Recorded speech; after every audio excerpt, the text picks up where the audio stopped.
Iron dome என்ற பாதுகாப்பு கவசத்தை உடைத்து கொண்டு ஈரானுடைய தாக்குதல் நடந்திருக்கிறது. இதேதான் பாலஸ்தீன ஹமாஸ் அமைப்பினர் முதல்ல நடத்தின தாக்குதலையும் அதே மாதிரிதான் நடந்தது. இப்ப இவ்வளவு நாளும் இஸ்ரேல் ஒரு பெரிய பாதுகாப்பு கவசம் வச்சிருக்கு அப்படின்றது ஒன்னும் உடைபட்டு போச்சு. இஸ்ரேலுடைய உளவுத்துறை தான் உலகத்திலேயே வலுவான உளவுத்துறைன்னு சொல்லிட்டு இருந்தாங்க, அதுவும் விட்டு போச்சு.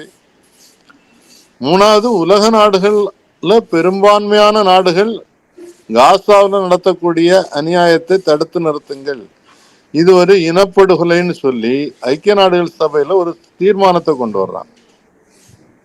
அது அமெரிக்காவும் இந்தியாவும் மட்டும், இந்தியா ஓட்டு போடல, விலகிட்டாங்க. அமெரிக்கா வீட்டோ பவரை பயன்படுத்தி அதை தீர்மானத்தை நிறைவேற்ற விடல. இந்தியா இவ்வளவு நாளும் அணிசேரான நாடுகளுக்கு தலைவனாக இருந்த நாடு.